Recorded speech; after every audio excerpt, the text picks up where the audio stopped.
오늘 시작 기도는 기도문 중에 가장 성호경 다음으로 짧은 기도입니다. 주님의 기도 성모송을 했고, 그 다음에 오늘은 영광송 하는데요. 우리 천주교에는 앞으로 이제 세를 받게 되면 주모경을 바치겠습니다. 이렇게 이야기를 하면은 그 주모경이라는 말이 주님의 기도, 그 다음에 성모송, 그 다음에 영광송, 이 세 개를 줄여서 주모경 이렇게 이야기합니다. 김재롱님이죠? 지금 오신 분? 아닌가요? 김재롱님 아니세요? 김서유?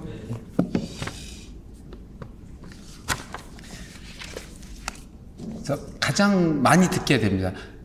시작 기도로 주모경을 바치겠습니다 하면 주님의 기도와 성모송, 영광송 이 세 기도를 함께 바치는 걸 하나씩 줄여서 주모경 이렇게 하고 있고요. 영광송은 쉽습니다. 어떤 이 삼위일체 성부와 성자와 성령 삼위일체 하느님께 대한 영광과 찬미를 드리는 아주 간단한 인사입니다. 어떤 영광이 있는데 그 영광이 우리가 성부 하느님, 성자 하느님, 성령 하느님께 드린다 그 이야기입니다. 영광이 성부와 성자와 성령께 이렇게.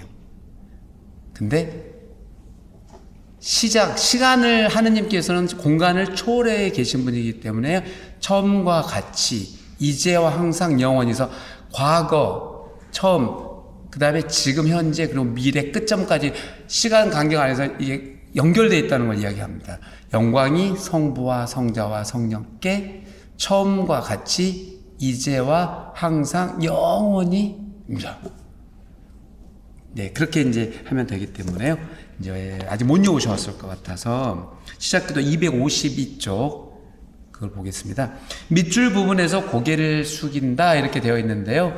고개를 숙이는 것은 두 가지 경우입니다. 성부와 성자, 성령 삼위일체 하느님이 나올 때는 무조건 그 존경의 표시로 이렇게 하게 되고 심상현님 오셨나요? 심상현. 저 오신 분 성함이요? 형제님? 성함? 네, 맞죠. 두 분, 세 분 안 왔나요? 세 분이 아직 안 왔네요. 그 다음에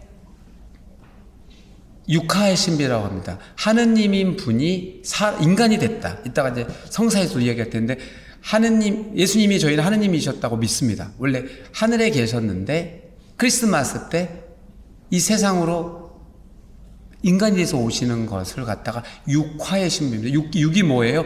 육신할 때 육입니다. 육화는 살을 얻다. 그래서 하느님이 사람이 되는 것을 육화 이렇게 표현합니다. 육화의 신비의 어떤 이야기가 들어올 때 이렇게 고개를 숙이는 이유는 존경의 표시입니다. 그래서 성부, 성자, 성령 삼위일체에 대한 이야기 나면은 고개를 숙이고 그 다음에 성령으로 인하여 잉태하다 이렇게 예수님께서 사람이 되는 그걸 할 때 또 고개를 숙입니다. 사도신경 바칠 때 그 밑에 보면 밑줄 부분에서 고개를 깊이 숙인다. 사도신경 밑에도 있잖아요. 이건 성령으로 인하여 동정 마리아께 잉태되던 하시고 이해가 되시죠? 그러니까 예수님의 육하신비 나올 때 이제 두 가지 경우가 있는데 그거랑 삼위일체 나올 때 이렇게 할 때 고개를 숙이게 되어 있습니다. 근데 존경의 표시입니다. 영광송 할 때 저희는 이렇게 합니다. 다 외웠으니까요. 영광이 성부와 성자와 성령께 일어나서 처음과 같이 이제와 항상 영원히 아멘 이렇게 기도합니다. 시작해 볼게요. 성부와 성자와 성령의 이름으로 아멘. 영광이 성부와 성자와 성령께 처음과 같이 이제와 항상 영원히 아멘. 성부와 성자와 성령의 이름으로 아멘.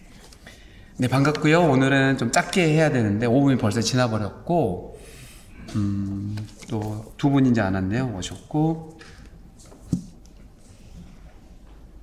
기도문이 어마어마하게 많습니다. 천주교는 기본 우리가 알아야 될 기도문이 24가지입니다. 여러분들께 24가지 다 외우라고 할 수가 없는데 뒤에 좀 물론 이제 저희는 다 외웠죠. 보겠습니다. 주님의 기도, 성모성, 영광성, 사도신경, 식사 전 기도, 식사 후 기도, 그 다음에 일을 시작할 때 바치는 기도, 일을 끝날 때 바치는 기도, 신독송, 애독송, 망독송, 통회의 기도, 반성의 기도, 왜 또 뭐 있지? 하여튼 이렇게 기도문들 다 있습니다, 기도문이. 이건 이제 저희는 이제 뭐 거의 다 좀 외우고 있어서 괜찮습니다. 심상현님이신가요? 네. 뭐요? 여러분 다 외우실 수가 없고, 하지만 이제 자꾸 이제 기도문을 우리는 웬다고 표현합니다. 웬다는 거 외우다가 아니에요. 읊은 행위를 천주교식으로 기도를 웹니다. 이 말은 외우다 그런 암기하다 뜻이 아닙니다. 그러니까 기도문을 말하다를 천주교식으로 외다 이렇게 표현합니다. 그래서 기도문을 외다 그러면 외우다가 아니라 기도문을 말하다 이렇게 이제 이해하시면 되고, 그래서 자꾸 외다 보면 외워집니다. 네. 그렇게 하면 될 것 같아서요.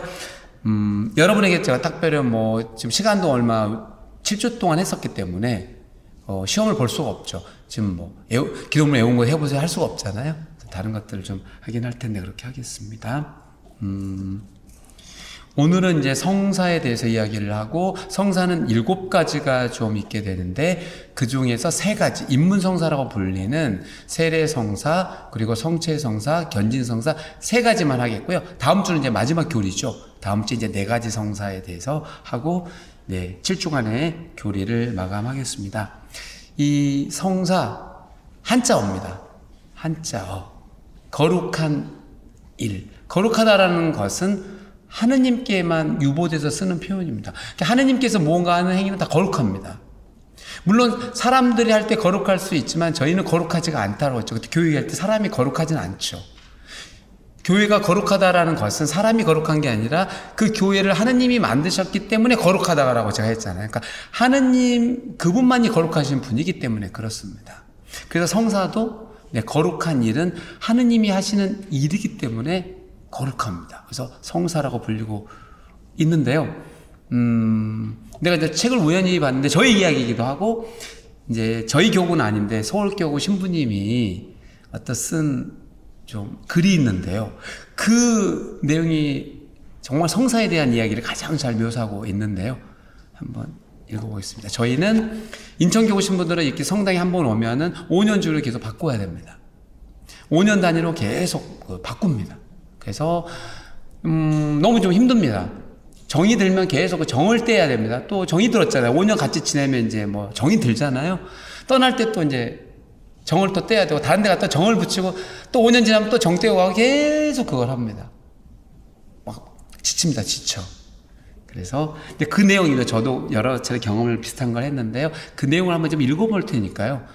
여러분도 아마 살면서 그런 비슷한 일들이 있었을 거예요. 그걸 한번 좀 헤아려 보시면 좋을 것 같아서요. 안 보이네. 어떡하지?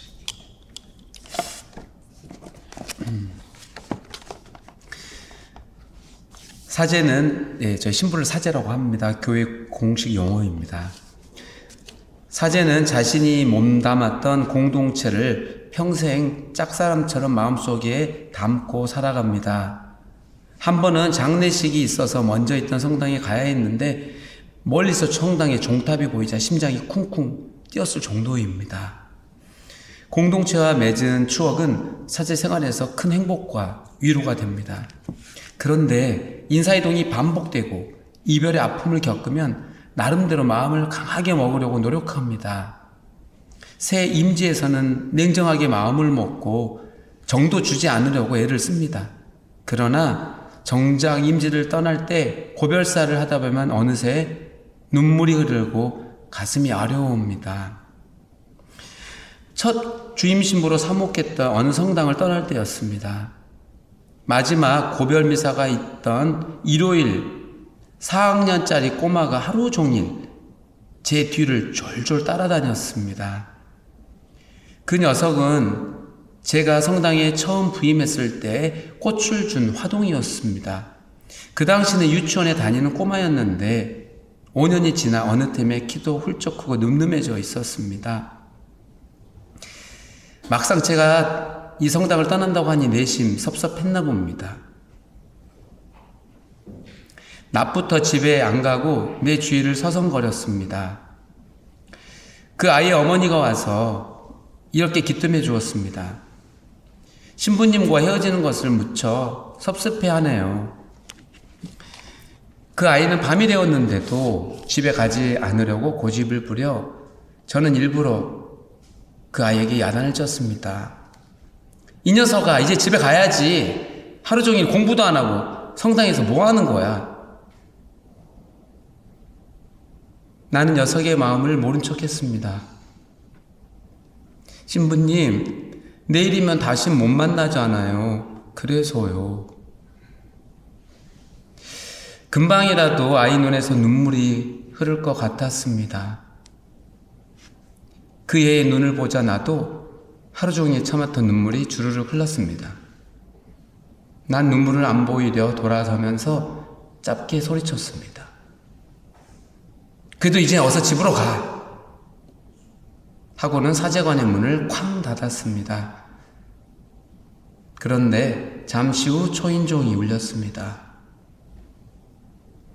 문을 열어보니 그 녀석이 문 앞에 서 있는 것이 아니겠습니까? 신부님, 이제 집으로 갈 테니까 한 가지 부탁만 들어주세요. 신부님이 쓰시던 손수건 한 장만 주세요. 손수건 보면서 신부님 생각할게요. 이윽고 녀석은 내 손수건을 받아들고 기뻐하면서 어둠 속으로 사라졌습니다. 난 한참 동안이나 멍하니 그 아이의 뒷모습을 바라보았습니다. 지금도 가끔 생각합니다. 세월이 흘러서 어엿한 청년이 되었을 그 녀석이 아직도 내 손수건을 간직하고 있을까?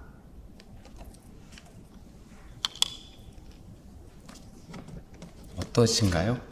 저의 이야기이기도 한데. 그래서 떠날 때가 되면 너무 한 일주일 전부터 스트레스를 받기 시작합니다. 어떻게 마지막 인사를 해야 되는 것일까? 어떻게 하지? 강한 척 해야 되는 것일까? 어떻게 하지? 이제 그러면서 몹시 하면서 이런 에피소드들이 좀 많이 있습니다. 혹시 여러분들 부모님이 아마 부모님을 먼저 세상을 떠나보내셨다면 비슷한 것들이 있을 것입니다. 부모님 생각하면 어떤 게 떠오릅니까? 부모님이 가지고 계셨던 유품도 좋고, 어느 날 어딜 갔는데 뭘 딱 보니까 갑자기 그걸 봤는데 갑자기 엄마가 생각나고 아버지가 생각나는 거예요. 그런 적 없으셨나요? 예를 들면 우리 아버지는 백화수복 정종을 좀 좋아하시는 거예요. 그럼 어디 가서 딱 술집에 갔더니 그 백화수복 정종이 있는 거예요. 그럼 딱 우리 아버지 좋아하는 술인데 라고 생각이 나는, 그래서 아버지가 연결이 되는 거잖아요. 이런 게 성사입니다. 요약을 좀 해보면 하느님은 눈에 보이지가 않습니다. 하느님의 은총도 눈에 보이지가 않습니다. 그렇죠. 그렇잖아요. 근데 우리는 답답하죠. 하느님이 계시다고 하는데 보이지도 않고, 하느님의 은총이 있다는데 느껴지지도 않고, 속상합니다. 느끼고 싶은데, 하느님을 눈으로 보고 싶은데, 만지고 싶은데 기회가 없잖아요. 안 보이니. 그래서 하느님께서 저희에게 당신을 보아라, 당신을 느껴라 하고 만드는 게 바로 성사입니다. 그래서 성사는 어떤 상징, 표징, 사인이라고 하죠. 그런 것들을 이용할 수밖에 없습니다. 보이지 않는 것을 우리가 눈에 보일 수 있는 것으로 유도하기 때문인 것이죠. 상징을 좀 보겠습니다. 자, 이건 어떻게 생각하세요? 뭐라는 거죠? 뭔가 내가 이해했을 때, 아니면 그치, 오라 맞아 할 때 이렇게 하잖아요. 고개를 끄덕거린다고. 이건 뭐예요? 아니지, 그건 아니지, 이런 거잖아요. 고개를 절레절레 흔들다 그러면 우리는 아니지, 이렇게 할 때도 있는 것이고, 그 다음에 누가 슬픔에 빠져 있을 때 아무 말 하지 않고 그 사람을 가서 이렇게 안아주는 건 어떻게 된가요? 그게 무엇인가요? 아무 말도 하지 않고 그냥 그 사람을 안아줬습니다. 그럼 그게 뭐가 되나요? 그 슬픔을 함께 한다는 위로의 메시지죠. 안아주는 행위가 위로의 메시지요. 자, 여러분 뭐 결혼하셨을 때 연애를 하셨는지 중매 결혼하셨는지 저는 알 수가 없으나 뭐 꽃을 좀 드린 적 있었나요? 사랑하는 사람에게. 꽃은 도대체 뭡니까? 이 꽃은 왜 주는 겁니까? 뭐예요? 내 마음에, 이게 내 마음이 하고 주는 거잖아요. 아니, 마음이 안 보이니까. 그죠? 아니, 마음이 안 보이잖아요. 마음을 보이고 싶은데 안 보여서 못 보여주고 답답하니까 이 꽃을 봐, 이게 내 마음이야. 이러고 주시는 거잖아요. 자, 그리고 또 우리 성당에서 내려가고 조금만 가면 횡단보도가 있는데 신호등을 잘 보겠습니다. 빨간불은 가지 마세요. 건너지 마세요라는 어떤 멈춤의 표시이고요. 네, 파란색 신호등은 가도 괜찮습니다라는 표시이죠. 이건 이제 우리끼리 약속을 한 거죠. 그렇게 그 상징, 사인 그 표징들을 만들어내서 이렇게 하자고 우리가 한 겁니다. 보이지 않는 거죠. 그게 보이지 않는 것을 이렇게 보일 수 있는 걸로 만들어내는 작업. 그래서 하느님께서 보이지 않는 거룩한 은총. 네, 은총도 거룩하죠. 하느님 거니까. 그거를 보이는 것을 통해 베푸시는 행위를 우리는 성사 이렇게 부릅니다. 이해가 좀 되셨을까요? 이제 네, 어떤 상징이다. 자, 보겠습니다.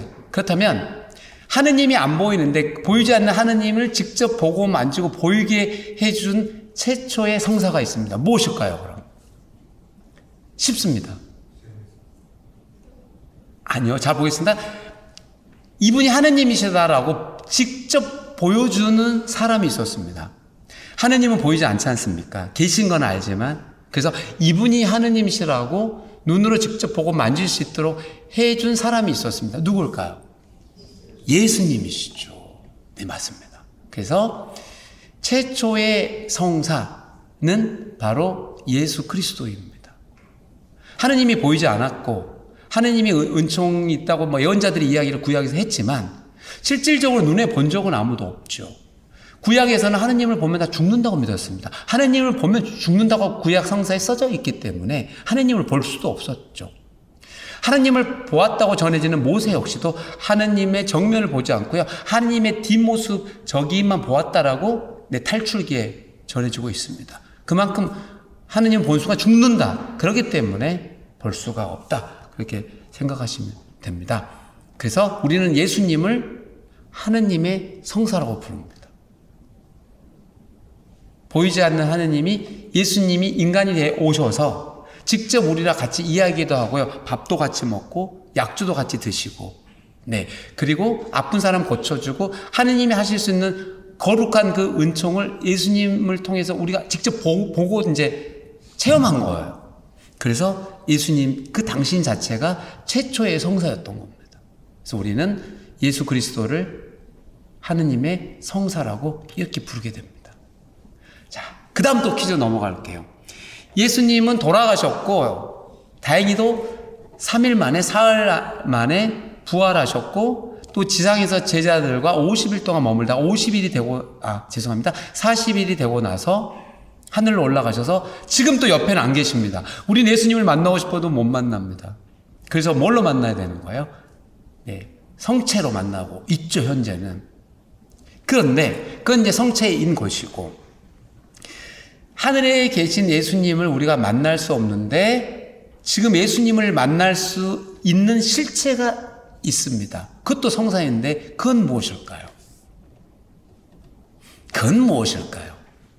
예수님을 대신해서 예수님을 느낄 수 있도록 만들어진 것이 있는데 그 실체는 무엇일까요? 바로 교회입니다. 교회. 배우셨잖아요. 제가 교회에 대해서 말씀 좀 드렸고 교회의 어떤 역사도 말씀인데 교회가 예수님을 대신하고 있습니다. 그래서 여러분들이 이 교회에 여러 사람들을 보게 되면 그것이 바로 예수님이다 생각하면 됩니다. 그러니까 여러분들이 예수님을 직접 만나기가 어려우니까 교회를 통해서 예수님을 간접적으로 만난다는 것입니다. 그래서 교회를 예수 그리스도의 성사라고 이렇게 부릅니다. 이제 아시겠죠? 하느님, 보이지 않는 하느님을 보이게 하려고 했던 것은 그리스도였고, 또 보이지 않는 예수 그리스도를 보게끔 도와준 것은 교회고, 그래서 현재 우리는 교회를 통해서 간접적으로 예수님을 체험하고 있다는 것입니다. 그렇기 때문에 여러분들이 성당을 다니지 않고 나는 세례를 받았다고 쳐도 집에서 혼자 우두커니 있다라면 예수님을 만나기는 어렵죠. 나 혼자 집에 있는 건 교회가 아니잖아요. 교회는 믿는 사람들의 모임, 그 교회를 하느님이 세우셨기 때문에 거기에 우리가 함께 여러분들이 정을 나누고 무언가 작업을 했을 때만이 그 안에서 예수님의 최치, 향기가 느껴진다 이겁니다. 그래서 교회를 통해서 여러분은 예수님을 만날 수 있다. 이렇게 말씀을 드리겠습니다. 성사는 총 7가지가 있습니다. 7가지. 교회는 그 완전한 숫자들 상징을 씁니다. 3이라는 숫자를 좋아합니다. 그래서 삼위일체. 성부와 성자, 성령. 이 3자가 완전한 숫자이고 또 7을 좋아합니다. 그래서 서양에서 럭키 7 그런 거는 여기서 온 겁니다. 그 7을 또 좋아하고요. 10자를 좋아합니다. 10이요, 10. 그 다음에 12. 이거는 완전한 숫자입니다. 3, 7, 그 다음에 10, 12. 이건 완전한 숫자고 아주 좋은 숫자입니다. 우리 교회에서. 하지만 나쁜 숫자는 이거를 2분의 1로 반토막 낸 거는 나쁜 숫자입니다. 예를 들면 1.5는 나쁜 숫자고요. 3.5는 나쁜 숫자가 되겠고, 5도 좋은 숫자가 아니죠. 10을 반으로 쪼갠 거. 예를 들면. 그렇게 생각하시면 됩니다. 그래서 3, 7, 10, 12. 이 숫자를 좋아합니다. 그래서 이 교회에서도 완전한 숫자 7을 빌어와서 성사를 7개로 만들었습니다. 원래 성사가 7가지는 아니었고요. 수십 가지가 있었는데 1430년 트리엔트라는 이제 유럽의 한 도시가 있는데 거기서 사람들이 이제 모여서 회의를 하게 되었습니다. 그때가 바로 마르틴 루터가 종교의 개혁을 할 때에서 교회의 문단속하기 위해서 회의를 했던 것입니다. 그럴 때 가톨릭만의 전통을 지키자, 뭘로 지키지 하고 그때 성사에 대한 논의가 활발히 이루어졌고 그때 7가지를 추려냅니다. 그래서 확정된 게 그때입니다. 1430년 트렌트 공의회 때 7가지로 추려내게 됩니다. 죄송합니다. 1430년이 아니라 그게 아니라 1545년도에 그렇게 하게 되었고, 그래서 7성사를 갖다가 공식적인 구원의 통로라고 그 공의에서는 선언합니다. 여러분들이 구원을 받으려면 이 7가지 성사를 통해서 받을 수 있다라고 교회가 선언을 하게 됩니다. 그래서 그 뒤에 또 많은 또 신학자들은 그래서 이 성사를, 7성사를 은총의 운하다, 은총의 수로라고 일컫습니다. 수로는 뭐예요? 물길이잖아요. 물이 지나다니는 거예요. 그래서 은총이 지나다니는 물길이 바로 성사다. 그래서 우리가 성사만 잘 붙들고 있으면 하느님의 은총을 계속적으로 느낄 수 있게 된다. 이런 이야기입니다. 이 7성사는 7가지인데 우리 인간의 생로병사랑 관련이 좀 있습니다. 첫 번째는 세상에 태어나야 되잖아요. 태어나는 걸 상징하는 건 바로 세례성사이고, 또 세상에 태어났을 때 뭔가 먹어야 되잖아요. 우리가 먹어야 살 수 있잖아요. 그 사람을 양육시켜주는 거는 성체성사이고, 그 양육된 다음에는 또 우리가 어른이 되잖아요. 성인식도 하고 막 그러잖아요. 16세 하는 데도 있고 18세, 20세도 있는데 어른이 되는 성인식을 하는 걸 바로 견진성사라고 일컫습니다. 그래서 어른이 되면 이제 어떻게 돼요? 결혼도 해야 되잖아요. 짝을 맞아서 결혼하는 것은 우리가 혼인성사라고 부르고 있고, 저 같은 사람은 이제 교회랑 혼인합니다. 교회랑 제가 혼인한 대상은 여러분 신자들, 모든 신자가 저의 결혼 파트너입니다. 저는 많은 사람하고 지금 살고 있는 거죠. 그래서 많은 사람에서 봉사, 그 부부는요 서로, 신랑은 신부를 해서 봉사하는 거고요, 신부는 신랑에서 봉사하는 걸 교회가 있다. 다음 주 얘기할 텐데 그겁니다. 서로가 배우자에게 봉사하는 그 행위를 우리는 혼인성사라고 부르고 있고, 사제인 제가 여러분 신자분들에서 봉사하는 행위를 성품성사라고 일컫습니다. 근데 또 살다 보니까 우리가 몸이 아프잖아요. 그럼 병원에 가서 치료도 받아야 되잖아요. 그래서 이제 아픈 사람을 위해서 낫기를 청원하는 병자성사가 존재하기도 합니다. 그거는 육신의 병이고요. 마음에도 병이 생기죠. 이제 죄 짓는 걸 우리 마음의 병으로 보는데, 그때 마음의 병을 치유하는 걸 이제 고해성사라고 부릅니다. 그리고 세상을 떠날 때 종부성사, 그래서 마지막으로 성사를 받고 영성체를 하고 하느님 품으로 돌아갑니다. 그래서 태어나서 이제 죽을 때까지 총 인간에 이제 일어날 수 있는 생로병사의 그 사건들을 요약하고 있는 것이 7가지 칠성사라고 할 수도 있다라는 것입니다. 근데 재밌는 거는 이 성사는 거의 신부가 베풉니다. 거의. 그래서 신부가 여러분에게 성사를 베푸는데 그 성사의 효력은 아까 하느님께서 오는 거라 그랬었잖아요. 그래서 이 성사를 베풀고 있는 이 사제 있잖아요. 저 신부의 덕, 성덕, 인품하고 아무런 상관이 없습니다. 아주 훌륭한 신부가 여러분에게 세례를 주던 인간 같지도 않는 대먹지도 못한 아주 사이코 같은 그런 신부가 세례 성사를 줘도 세례 성사의 은총, 성사의 효력은 100% 똑같습니다. 왜죠? 성사 자체가 뭐라고요? 사람에 의해서 행해지는 것이 아니라 하느님의 거룩한 은총을 통해서 여러분에게 부여되는 일이기 때문에 신부는 역할만 하는 거예요. 도구로서 여러분의 성사를 집행만 해주는 것이지 그 자체가 어떤 영을 가지고 특별한 능력을 가지고 여러분에게 어떤 신비로운 행위를 능력을 주는 게 아니기 때문입니다. 그래서 여러분은 칠성사를 받을 때는 어떤 신부에게 받고 싶다? 안 됩니다. 의미가 없습니다. 어떤 신부에게 받아도 그 효력, 은총은 똑같다는 겁니다. 근데 사람 마음이 그러나요? 좀 내가 마음에 든 사람한테 뭘 받고 싶잖아요. 그건 여러분의 기분 탓입니다. 그냥 기분이 그런 거예요.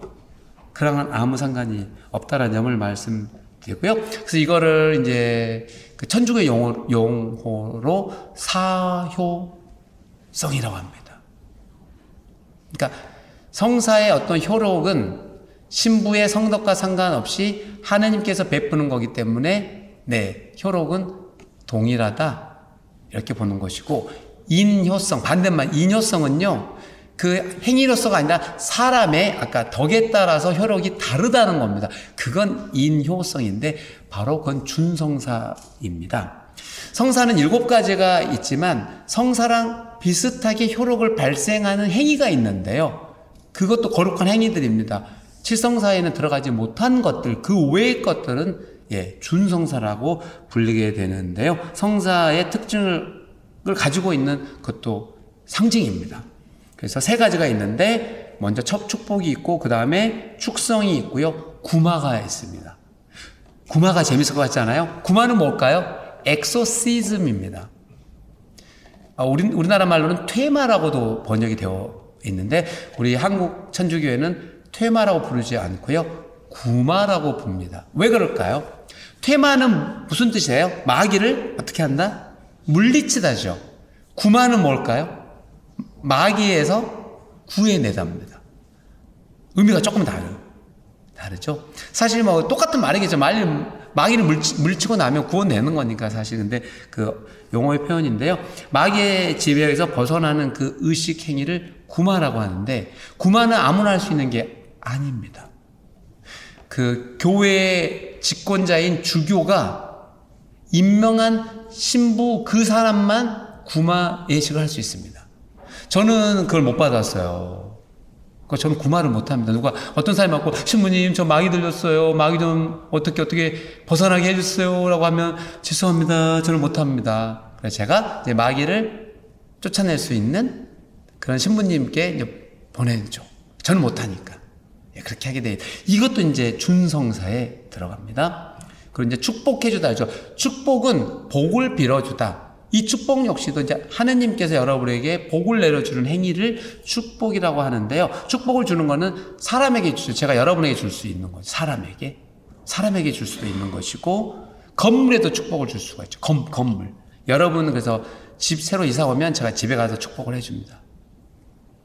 또 여러분이 만약에 어느 뭐라고 하죠? 사업을 하신다 그러면 공장이 있거나 사무실이 있잖아요. 그러면 공장 가서 또 축복식을 해주고 또 사무실 가서 축복식을 해주고 그렇게 합니다. 끝으로 물건에도 축복을 합니다. 예를 들면 성물 같은 거, 묵주, 예수님상, 성모님상, 성인상 이런 것들 있잖아요. 물건이잖아요. 성스러운 물건이니까 거기에도 축복을 하게 됩니다. 마지막으로 축성이라는 게 있는데 축성은 기름 부음을 받는 행위인데요. 제구들, 예를 들면 우리 미스터에 쓰는 성작들, 그리고 성당도 이제 축성한다 그러면 우리가 작년 5월 20일 날 이 봉헌식을 했는데요. 그게 축성식이었습니다. 성전 축성식입니다. 축복식이 아니에요. 급이 다릅니다. 축복보다 한 단계 위를 축성이라고 그러고, 이건 이제 건물이죠. 성전이란 건물에 축성을 하는 것이고, 사람에게도 축성을 하는데 누구에게 할까요? 누구에게 축성을 할까요? 여러분 축성을 받을 수 없습니다. 그럼 누가 받을 수 있을까요? 네, 제가 축성을 받았죠. 주교, 그리고 사제, 그리고 수도자는 축성을 받습니다. 아시겠죠? 아쉽게도 여러분들은 축성을 받을 수 없다는 점을 말씀드리고, 또한 장소도, 그러니까 어떤 사람 이런 것들 이제 축성을 받을 수 있다는 점을 말씀드리고, 재밌는 건 이 준성사는 근데 사효성입니다. 죄송합니다. 인효성입니다. 아까 사효성은 그 신부가 어떻게 하느냐랑 아무 상관이 없다 그랬잖아요. 근데 준성사는 다릅니다. 그 축복이나 구마나 축성을 받으려고 하는 그 주체자 있잖아요. 받으려고 하는 사람의 믿음의 크기에 따라서 그 은총의 크기가 달라지고 효력이 달라집니다. 그러니까 여러분들이 간절한 마음으로 딱 축복을 받고 간절한 마음의 그 크기 있잖아요. 이루어질 거라고 하는 그 믿음의 크기에 따라서 이 성사의 효력이 달라집니다. 여러분이 건성건성 대충 이렇게 받잖아요. 그러면 효력도 크기가 작습니다. 하지만 진짜 될 거라는 믿음을 가지고 간절한 마음을 모아서 여러분들이 청원을 하고 그 성사를 받게 된다는 준성사를, 그러면 그 은총의 크기는 큽니다. 아시겠죠? 준성사는 인효성이다. 여러분의 마음속에 품고 있는 마음가짐에 따라서 효력은 달라진다 입니다. 이 정도만 알면 될 것 같고, 이제 입문성사인 세례성사, 견진성사, 성체성사하고 이제 우리가 할 일을 하러 티타임 하러 가겠습니다. 곧 세례를 받게 됩니다. 여러분들은 8월 18일 날 세례를 받게 됩니다. 세례 무슨 뜻일까요? 세례, 씻을 세자죠. 씻는 예식입니다. 여러분 집에 가서 씻죠? 매일 씻으시잖아요. 깨끗해도 씻으시냐 아니면 더러울 때만 씻나요? 습관대로 몸에 눈에 어쩌든 씻는 거냐, 씻는 행위. 더러운 걸 씻어내는 행위가 세례입니다. 자, 그러면 여러분이 받을 세례는 도대체 어떤 더러움에서 여러분을 씻겨낼까요? 깨끗하게 해주는 거거든요. 여러분을 정말 깨끗하게 해드리거든요. 어떤 여러분들이 더러운 게 있는데 그 어떤 더러움을 씻어낼까요, 여러분? 뭘까요? 죄입니다, 죄. 아담과 이브가 우리 인간의 원조라고 보죠. 그 원조들이 저질렀던 죄를 원죄라고 하죠. 선악과를 따먹어서 만들어진 죄입니다. 그 죄도 여러분들이 세례를 통해서 용서를 받죠. 그리고 여러분들이 세상에 태어나서 여러분 스스로가 나약해서 유혹에 빠져서 나쁜 일을 한 적이 있으시잖아요. 그거는 본죄라고, 여러분들이 저지른 죄입니다. 이 두 가지 죄를 용서받습니다. 씻어냅니다. 세례를 통해서 여러분이 그동안 지었던 엄청난 죄들이 많을 거 아니에요. 그 죄들을 깨끗하게 씻어줍니다. 자, 여러분 세례를 받게 되면 죄를 용서받는다는 그 놀라운 은총을 받게 됩니다. 또 이 세례식이라는 건 원래 물에서 했어요. 물에서 물 밑으로 들어가서 이렇게 신부가요 머리끄댕이를 잡지는 않아요. 머리를 잡았고 해갖고 그래서 한 10초 동안 그 다음에 다시 슉 올라옵니다. 왜 그랬을까요? 왜 그럴 것 같아요? 물 밑은 무엇일까요? 죽음을 상징합니다. 자, 이제 세상에 태어났는데 물속으로 들어간 거는 이제 우리가 죽었다라는 이야기고, 물 밖으로 다시 훅 올라오면 뭐가 돼요? 새로 태어났답니다. 세례는 새로 태어남입니다. 그래서 여러분들은 새로운 이름을 받게 되죠. 그게 뭐죠? 세례명. 그래서 여러분, 새로 태어난 겁니다. 세례는 새로 태어남입니다. 새로 태어나. 누구로 태어나요? 지금은 손용주님, 아버님 함자가 어떻게 되죠? 죄송하지만요. 네, 송봉철님의 자제분으로 이 세상에 아들로 살아오셨다면요, 세례식은 다릅니다. 인간 손용준은 죽고 이제 세례를 받고 나서 하느님이라는 그 사람의 아들이 됩니다. 세례식 때 이제 하느님의 아들로 되고, 자매님은 세례식 때 하느님의 딸로 되는 겁니다. 놀랍죠? 그겁니다. 새로 태어났는데, 그러면 나는 내 아버지가 누구야? 하느님이요. 그래서 여러분, 세례받으면 하느님의 아들, 딸이 되었다, 그렇게 이야기하게 되고, 새 생명도 얻게 되고, 새 이름도 얻게 되고, 아버지도 새로 얻어요. 그 아버지가 하느님이래요, 세상에. 그렇게 됐습니다. 또한 세례를 받게 되면 이제 여러분들이, 교회가 아까 뭐라 했죠? 그리스도의 성사라 했잖아요. 그래서 이 교회 구성원 멤버십 카드를 받게 됩니다. 이제 교회 구성원의 공식적인 구성원 멤버로 등록이 되는 겁니다. 그래서 세례받는 날 저희는 우리 교회 여러분 이름을 등록하게 됩니다. 그래서 전국 어디로 가더라도 우리 손용주님이 이제 세례를 받자마자 제가 등록을 하게 되는데, 서울을 가시던 뭐 강릉을 가시던 부산을 가시던 하면 바로 조회가 돼서 청라삼동 사시네, 이렇게 됩니다. 이제 교회 식구가 됐다는 것이, 천주교 교회의 식구가 되었다, 멤버십 카드를 얻게 됐다는 그런 이야기입니다. 그래서 이제 할 수 있는 게 많아집니다. 세례를 받게 되면 견진성사도 받을 수 있고, 네, 예수님의 몸을 모시는 성체도 모실 수 있게 되고, 고해성사도 받을 수 있고, 혼인성사도 받을 수 있고, 병자성사도 받을 수 있고, 이제 나머지 성사를 받을 수가 있습니다. 세례를 받아야지만. 이제 세례식 때 볼 텐데, 제가 이제 물론 이제 우리는 이제 옛날에 이제 그걸 뭐 침례라고 하는데, 그건 이제 안 하죠.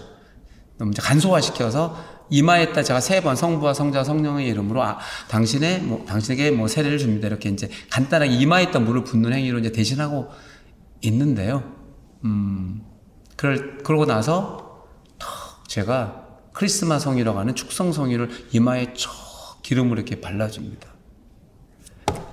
이게 이제 여러분의 인호라면 인호가 박히고요. 살아도 죽어도 여러분은 이 십자 표시가 있습니다. 그래서 마귀가 여러분을 딱 보는 순간 압니다. 여기를. 마귀는 봅니다. 인호를요. 이 십자가 표시가, 제가 이제 기름으로 탁 해요. 그러면 나중에 뭐 지우면 없어지지만요, 지워진 게 아니죠. 박힌 거예요, 안에요. 그래서 죽어서도 몸은 육신에 썩지만요, 이 인호라고 하는 십자 표시는 그대로 새겨져 있어. 죽어가서도 다 보는 거예요, 이제. 그래서 세례는 평생 한 번만 받을 수 있다입니다. 그래서 그렇습니다. 반복적으로 받을 수 있는 게 아닙니다. 견진성사도 단 한 번만 받을 수 있는 거고. 그래서 여러분들이 세례를 받으면 할 수 있는 게 참으로 이제 많아지고, 기존에 살았던 방식과는 좀 다른 방법으로 사셔야 되겠죠. 그렇잖아요. 이제 기쁘잖아요. 뭐 저도 용서 받았고 하느님 자녀가 됐으니까 뭐 이제 다른 삶을 사시게 될 거라고 믿어보겠습니다. 세례 종류는 여러 가지가 있는데, 유아 세례. 옛날에는 이제 유아 사망률이 높았습니다. 2000년 전부터 쭉. 뭐 나자마자 애들이 뭐 홍역 걸려서 죽고, 뭐 천연두로 죽고, 막 죽잖아요. 근데 애들이 무슨 죄를 졌겠어요, 솔직히. 애들이 지은 그 본죄는 없지만 무슨 죄가 남아있어요? 아담과 이브가 졌던 원죄가 남아있어서 구원을 못 받는다고 옛날 사람 믿어서요. 애를 낳자마자 옛날에는 정말 일주일 만에 다 유아세를 줬습니다. 언제 죽을지 애가 모르니까요. 그러면 바로 유아세를 받으면 그 애는 원죄를 용서받았으니까요, 죽어도 어디로 가요? 바로 천국을 갈 수 있다 믿었습니다. 그래서 유아세를 주게 되었고요. 지금 전 세계 가톨릭 법에 따르면 유아세는 만 6세 이하의 어린이만 받을 수 있습니다. 아기만 받을 수 있습니다. 만 6세 이하의 아이들만 유아세를 받을 수 있고, 이제 만 6세 이상이 돼버리잖아요. 그러면 그때부터는 이제 어른 세례로 들어갑니다. 어른 세례를 받아야 합니다. 이렇게 하면 되고, 그 다음에 대세라는 게 있습니다. 대세, 급할 때 주는 세례의식입니다. 내가 뭐 옛날부터 뭐 좀 세례를 받고 싶었어요. 근데 막 바쁘잖아. 회사 된다 바쁘고 막 미루고 못 받았는데 갑자기 어떡해요? 내가 갑자기 병원 배가 아파갖고 그냥 병원 갔네. 암인데 한 달 뒤에 죽는데요. 그럼 어떡해요? 뭐 한 달 뒤에 죽는데도 어떻게 방법이 없잖아. 그럴 때 이제 급할 때 주는 세례입니다. 그래서 세 가지 4대 교리가 있는데 천주교 그것만 우리가 주고 하느님을 믿죠? 네. 예수님이 사람이 되심을 믿죠? 네. 착한 사람은 상 받고 나쁜 놈은 벌 받는 거 없죠? 아, 네. 그러면 이제 세례를 줍니다. 교리를 하나도 받지 않았는데 이게 교리입니다.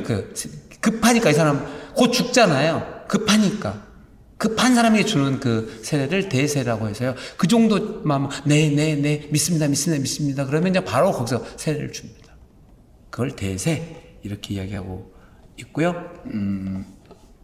화세라는 게 있는데 좀 재밌는 이야기인데요. 세례 뭐 공식적인 뭐 물 세례도 아니고 아까 뭐 이런 세례도 받지 않았어요. 대세도. 근데 평상시에 늘 회개하는 마음으로 구원의 열망을 가지고 예수님을 따르고 싶었던 열망을 늘 두고 있었던 사람인 거예요. 마음적으로. 그런 사람은 그 자체의 열망, 그 사람이 가지고 있는 그 열망 자체가 세례를 받은 거랑 동일하다. 그래서 화세라고 하고 있고, 그 대표적인 예가 예수님이 돌아가셨을 때 예수님 오른쪽과 왼쪽에 죄수들이 같이 매달렸는데 셋이 예수님도 죽지만 그 양쪽에 죄수도 죽는데 예수님 오른쪽이죠. 우리 편에서 왼쪽이겠죠. 예수님 기준으로 오른쪽이니까 우리 편에서 왼쪽에 있었던 죄수를 우도라고 부른다. 오른쪽에 있었던 강도의 줄임말 우도. 그 다음에 좌도는 왼쪽에 위치한 도둑놈 좌도. 자도는 나쁜 놈입니다. 예수님을 모독했습니다. 이 등신식계야. 너 구원자라며. 왜 멍청하게 이렇게 그러고 있어? 야, 니도 살리고 나도 살리고 여기 다 살려야지. 이 멍청한 놈아! 그러고 이제 저주를 내립니다. 예수님. 하지만 오른쪽에 있는 죄수는 그 순간 해결을 합니다. 주님이라고 부릅니다. 주님, 하늘나라에 들어가거든. 저를 잊지 말아주세요. 저도 기억해 주세요. 저 당신이 가는 그곳에 저도 따라가고 싶어. 이렇게 얘기합니다. 그래서 예수님이 뭐라고 하는지 알아요? 네가 말한 대로 될 것이다. 너가 죽으면 너는 낙원에서 나와 함께 지낼 거라 말을 해준 겁니다. 그거를 이제 우리는 화세라고 부릅니다. 물론 세례 절차가 없었지만 그런 열망이 있었던 사람은 세례받는 거랑 동일하다라고 보는 거죠. 그 우도가 대표적인 예로 보시면 될 것 같습니다. 세례는 여기까지만 하겠고, 견진성사는 보통 세례받고 나서 1년 뒤에 받습니다. 보편적으로. 근데 여러분들은 2년 뒤에 받아야 될 것 같습니다. 내년에는 저희 성당에 견진성사가 없습니다. 그래서 내후년에 2024년이죠. 26년에 주교님이 오시는데요. 2년 뒤에 여러분들은 이제 견진성사를 받을 수가 있습니다. 하지만 나는 막 견진성사 받고 싶어 안달병이 나잖아요. 그러면 청라성당 가서 받으면 됩니다. 아무 상관이 없습니다. 견진은 꼭 내가 이제 속해 있는 성당에서 받는 게 아니고요. 다른 성당 가서 받으셔도 됩니다. 뭐 받고 싶으면. 근데 청라성당도 올해 끝났습니다. 저희보다 먼저 4월 달에 견진성사가 있었거든요. 먼저 다른 성당은 제가 원하시면 알아봐 줄 수 있습니다. 거기 가서 이제 견진성사가 지금 교리를 받았잖아요. 예비신자 교리처럼 견진성사도 교리를 받아야 됩니다. 세례처럼 많이는 안 받고 뭐 2번에서 3번 정도만 받고 견진성사를 받습니다. 원하시면 다른 성당에 가서 받을 수 있다는 점을 말씀드리는데, 그게 아니라면 여러분은 2년 뒤에 견진성사를 받을 수 있는데, 이 견진성사는 아까 제가 말했다시피 어른이 되는 겁니다. 이제 세례로 태어났는데 어른이 돼야 되죠. 어른이 이제 철이 들어야 되잖아요. 그래서 교회와 완전한 일치를 이루는 성사, 그래서 견진성사라 부르고요. 굳어지다, 견진이 뭐예요? 딱딱해지고 굳어지다인데요. 재밌는 건 영어로는 confirmation입니다. 잘 볼게요. 확약하다입니다. 여러분들 그 골프를 좀 치시면 아실 텐데, 골프 예약했을 때 뭘 해야 돼요? 나 아직 가기 전에 한번 컨펌 하셔야 되죠. 똑같습니다. 뭐해요? 내 예약이 제대로 되어 있는지 뭘 해요? 확약을 하는 거죠. 그 약속을 내가 했잖아요. 다시 확정 짓는 거잖아요. 견진이 그렇습니다. 이미 세례 때 내가 성령의 은총을 받았는데 거기에 대한 제대로 된 완전히 못을 받고 확약을 받는 행위. 그래서 성령으로 단단해진다. 그래서 나는 이제 드디어 어른이 됐고 나 혼자 스스로 신앙생활을 해낼 수 있다. 이게 바로 견진성사입니다. 그래서 성령의 선물을 받게 됩니다. 물론 세례 때도 성령의 선물을 받지만 견진성사 때는 성령의 특별한 은총을 또 받습니다. 좀 다릅니다. 그냥 세례 때는 성령을 받는데 견진성사 때는 성령의 특별한 은사, 저번에 한번 말씀드렸죠. 성령 하느님 할 때 특별한 은사는 몇 가지가 있대서 수도 없이 많았잖아요. 뭐 예언하는 은사도 있었고요. 뭐 아까 막 방언하는 은사 있었고, 지식 전달하는 은사 있었고, 해석하는 은사가 있었다 그랬잖아요. 그걸 말하는 것입니다. 그걸 여러분들이 특별한 은사를 받게 되는 겁니다. 그래서 하나님께 받은 우리의 생명을 키워 성숙시키는 성사를 견진성사라고 부르는데, 똑같이 아까 세례 때 썼던 똑같은 기름을 여러분이 다시 이마에 또 받게 됩니다. 근데 아까랑은 다르죠. 세례 때 받은 거는 인홀, 세례 인홀을 받는 거. 이거는 성령의 특별한 은총을 받기 위한 기름입니다. 똑같은 기름이지만. 그래서 도유 예식을 통해서 여러분들은 특별한 은사를 받게 되는데, 성령의 열매는 9가지가 있는데요. 우리는 믿습니다. 여러분들이 견진선을 받게 되면 이런 열매를 맺은 삶을 살 것이다. 좋은 말은 다 있습니다. 사랑, 기쁨, 평화, 인내, 친절, 온유, 착함, 성실, 절제. 이 9가지. 좋은 건 다 하는 거예요. 다시 한 번요. 사랑 좋잖아요. 기쁨 좋으시죠? 평화. 이거 좋죠.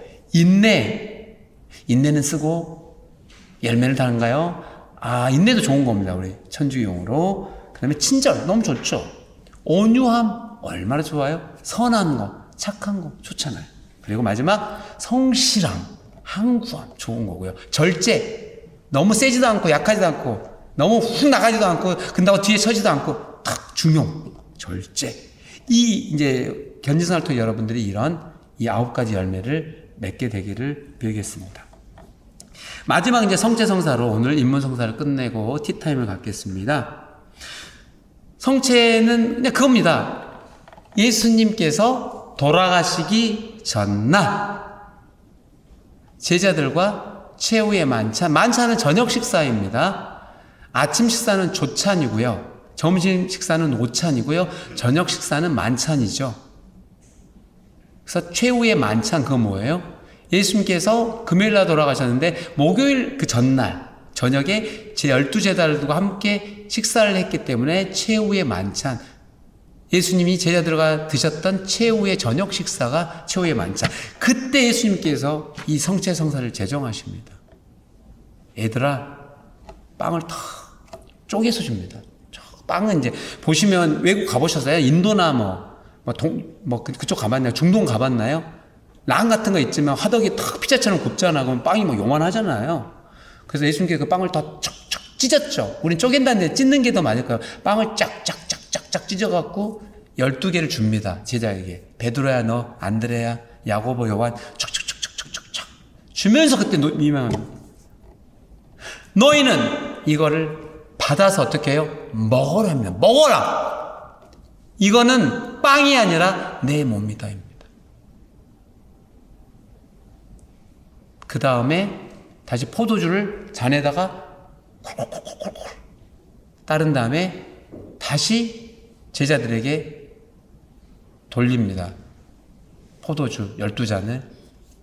그래서 받아 마셔랍니다. 이건. 이는 계약을 맺는 내 피다. 이건 내 피의 잔이다. 피. 너가 마시는 건 포도주가 아니라 피다입니다. 빵은 내 몸이고 포도주는 내 피다.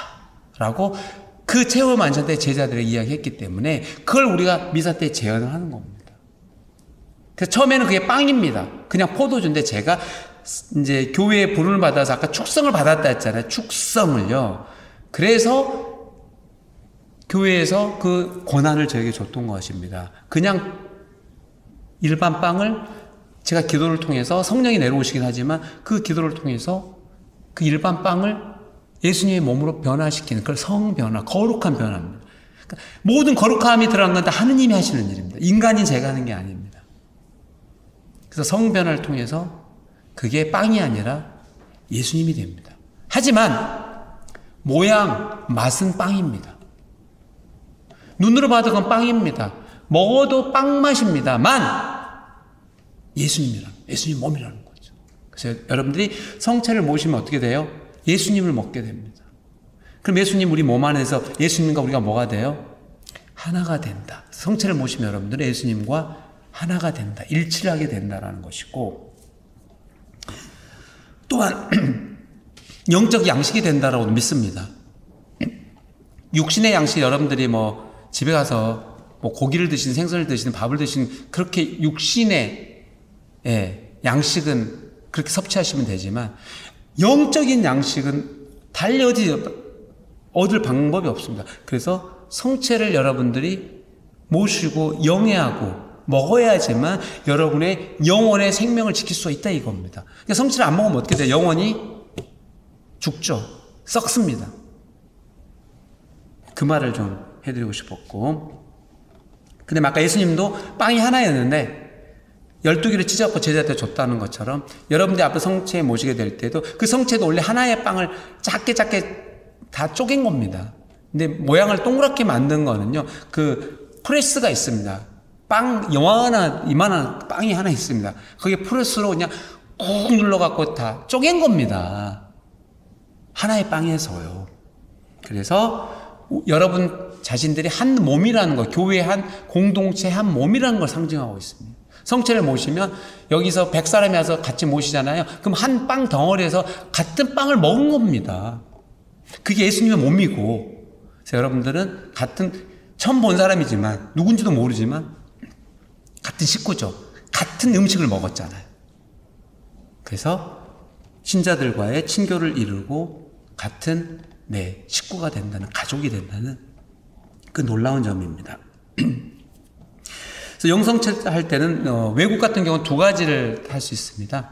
입으로, 혀로 이렇게 해서 받을 수도 있고 손으로 받을 수가 있습니다.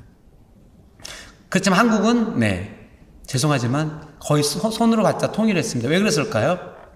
위생상 문제가 됩니다.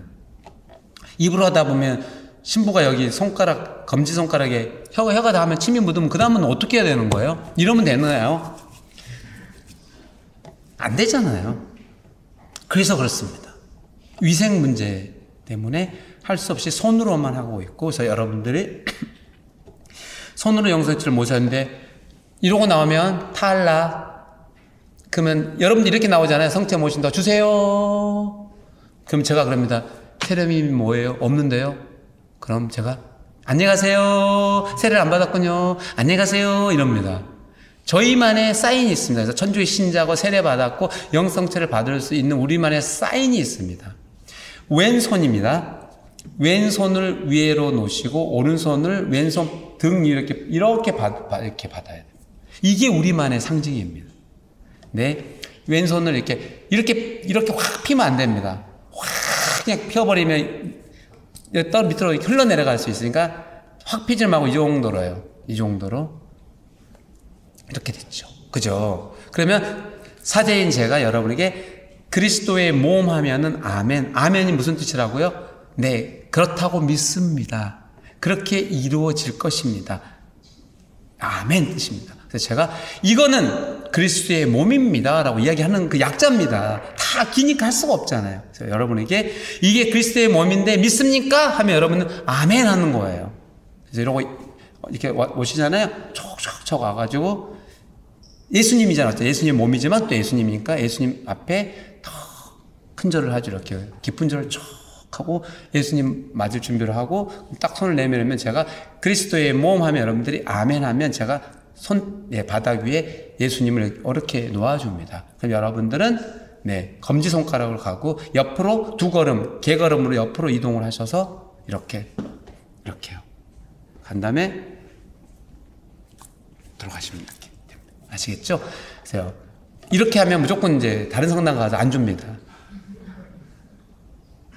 예.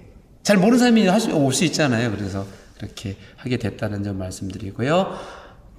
곧 합니다. 8월 18일부터는 여러분들 이제 미사 올 때마다 이제 성취를 모셔야 하기 때문에 이거는 또 잘 모르면 배우자분께 좀 물어봐서 연습이 좀 필요합니다. 그렇게 해서 성체를 모셔주시면 좋겠고요.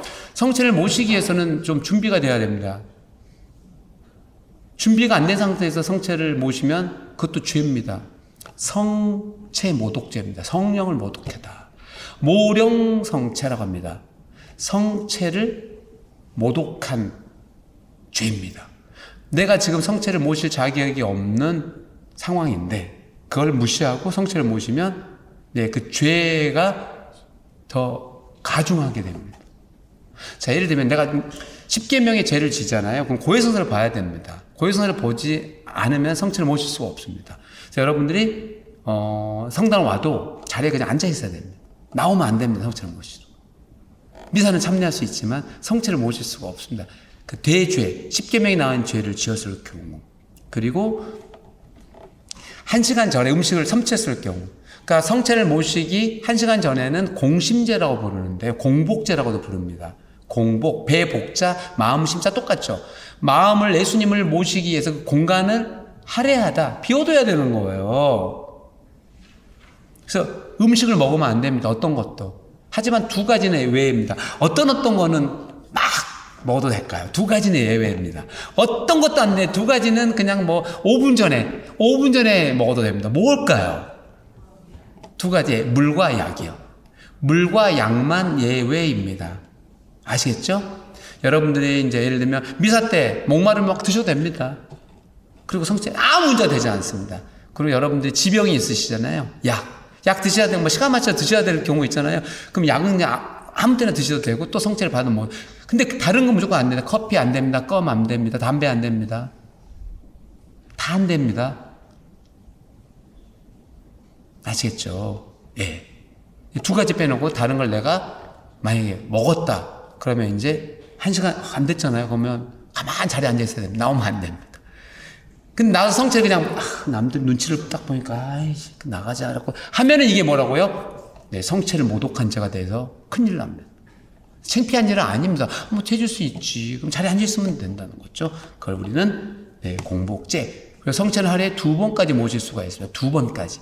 하루에 미사를 여러분이 만약에 2번 나올 수 있잖아요. 그럼 2번 다 성체를 할 수 있는데 3번 나왔으면 3번째는 성체를 모실 수가 없습니다.